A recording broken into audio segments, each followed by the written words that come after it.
সয়াবিনের কারি তো অনেকভাবে রান্না করে খেয়েছেন, তবে একবার এই পদ্ধতিতে এই নিয়মগুলো মেনে বানিয়ে খেয়ে দেখুন। সব কিছুর সাথে দারুণ লাগে খেতে, আর স্বাদে হয় কিন্তু অতুলনীয়।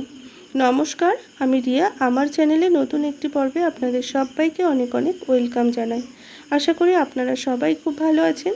প্রত্যেক দিনের মতো আজও নতুন একটি রেসিপি নিয়ে আপনাদের সামনে চলে এসেছি।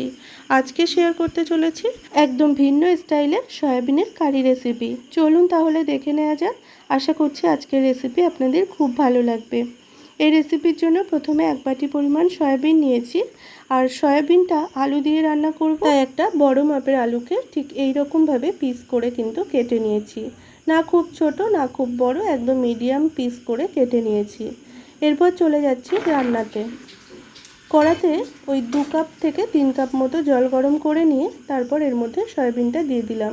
সয়াবিনটা সিদ্ধ করে নেব, তবে আপনাদের হাতে সময় বেশি থাকলে সেক্ষেত্রে সয়াবিনটা কিন্তু জল গরম করে তার মধ্যে 10 মিনিট মতো ভিজিয়ে রাখতে পারেন। আমার হাতে সময়টা কম ছিল বলে আমি সয়াবিনটাকে এইভাবে একটু সিদ্ধ করে নিলাম। সিদ্ধ করে একটা পাত্রে তুলে নিলাম, নিয়ে তারপর ওই পাত্রের মধ্যে বেশ খানিকটা ঠান্ডা জলে সয়াবিনটাকে ভিজিয়ে রাখলাম ঠান্ডা হওয়ার জন্য। সয়াবিনটা যখন ঠান্ডা হয়ে যাবে তখন খুব ভালো করে সয়াবিন থেকে জলটা চেপে এইভাবে বার করে নেবেন। সব সয়াবিন থেকেই জলটা আমি বার করে নিয়েছি। এরপর চলে যাব হচ্ছে রান্নাতে। কড়াতে আমি 3 থেকে 4 চামচ মতো তেল খুব ভালোভাবে গরম করে নিয়েছি। এখানে রান্নাটা আপনারা পুরোটাই সর্ষের তেলে করার চেষ্টা করবেন, তাহলে এই রান্নার স্বাদ কিন্তু অসাধারণ আসবে। তেলটাকে খুব ভালো করে গরম করে নিয়ে তারপর এর মধ্যে আলুগুলোকে ছেড়ে দিয়েছি। মিডিয়াম হিটে উল্টে পাল্টে আলুগুলোকে একদম লালচে করে সব দিক সমান করে ভেজে নেব। এক্ষেত্রে আলুটা খেতেও কিন্তু টেস্ট হবে, আর হচ্ছে আলুটা সিদ্ধও হয়ে যাবে খুব ভালো। দেখতে হবে যখন আলুর সব পাশ সমান করে ভাজা হয়ে গেছে সেই সময় আলুগুলোকে তুলে নেব। মানে চারিদিকটা একদম বাদামি হয়ে আসবে বা লালচে লালচে কালার হয়ে আসবে, সেই সময় আলুগুলোকে আমরা এখান থেকে তুলে নেব।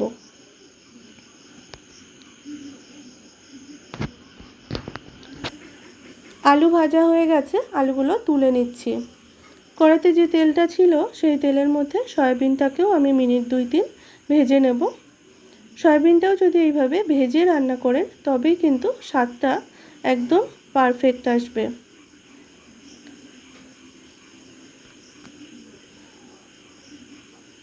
প্রত্যেকটা নিয়ম মেনে যদি আপনারা রান্নাটা করেন তাহলে স্বাদটা দারুণ হবে। সয়াবিনটা ভেজে তুলে নিয়ে আবারও গ্যাসে 2 থেকে 3 চামচ মতো তেল গরম করে সেই তেলের মধ্যে ফোড়নে দিলাম গোটা জিরে, গোটা গরম মশলা, একটা শুকনো লঙ্কা মাঝখান থেকে কেটে। ফোড়ন দিয়ে যখন খুব সুন্দর একটা গন্ধ বেরিয়ে আসবে সেই সময় এর মধ্যে দিয়ে দেবো হচ্ছে 2টো মিডিয়াম মাপের পেঁয়াজ কুচি। পেঁয়াজ কুচিটা দিয়ে একদম বাদামি করে ভেজে নেব। আর আপনারা অতি অবশ্যই রান্নাটা বা মশলা কষানোটা মিডিয়াম হিটে কিন্তু করবেন।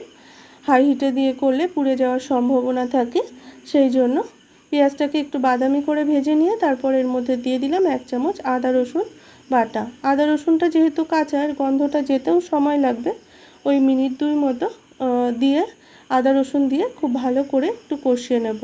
তারপর এর মধ্যে দিয়ে দিলাম হচ্ছে টমেটো এবং কাঁচা লঙ্কা, আর তার সাথে দিয়ে দিলাম লবণ, স্বাদ অনুযায়ী দিলাম একটু হলুদ আর হচ্ছে লঙ্কা গুঁড়ো দিয়ে খুব ভালো করে মিক্স করে নিয়ে এরপর এর মধ্যে দিয়ে দিলাম হচ্ছে জিরে গুঁড়ো আর ধনে গুঁড়ো দিয়ে সামান্য জল দিয়ে মশলাটাকে কষিয়ে নেব ততক্ষণ পর্যন্ত যতক্ষণ না মশলাটা থেকে তেলটা পুরোপুরি সেপারেট হয়ে যাচ্ছে বা টমেটোগুলো একদম গলে যাচ্ছে।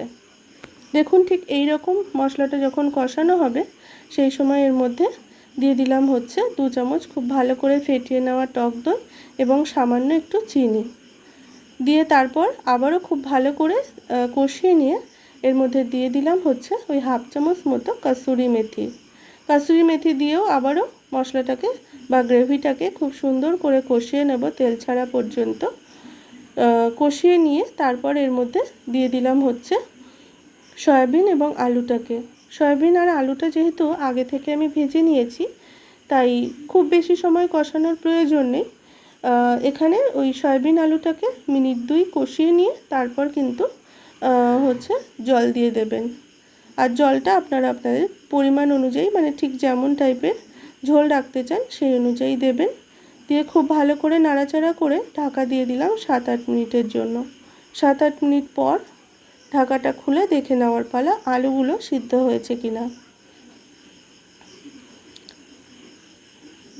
আলু দেখতেই পাচ্ছেন খুব সুন্দর সিদ্ধ হয়ে গেছে। একটু হালকা চাপ দিলে কিন্তু আলুটা পুরো ভেঙে যাচ্ছে। এই সময় আপনারা একটা কাজ করবেন, 2-1টা আলুকে একটু কিন্তু ভেঙে দেবেন, তাহলে ঝোলটা অনেকটাই ঘন হবে আর খেতেও বেশ দারুণ লাগবে। নামানোর আগে এর মধ্যে দিয়ে দিলাম 1/2 চামচ মতো ভেজে নেওয়া গুঁড়ো করা মশলা। এর মধ্যে আছে হচ্ছে গরম মশলা, গোটা জিরে, ধনে আছে, আর আছে হচ্ছে ব্ল্যাক পেপার। সব দিয়ে আমি ড্রাই রোস্ট করে নিয়ে তারপর গুঁড়ো করে নিয়েছি, সেটি কিন্তু এর মধ্যে অ্যাড করলাম। আজকের রেসিপি একদম তৈরি। কেমন লাগলো আজকের রেসিপি অবশ্যই জানাবেন। ভালো লাগলে লাইক, কমেন্ট, শেয়ার এবং চ্যানেলে নতুন বন্ধু হয়ে থাকলে চ্যানেলটিকে সাবস্ক্রাইব করার অনুরোধ রইল। সবাই খুব খুব ভালো থাকবেন। অনেক ধন্যবাদ। Thank you so much for watching.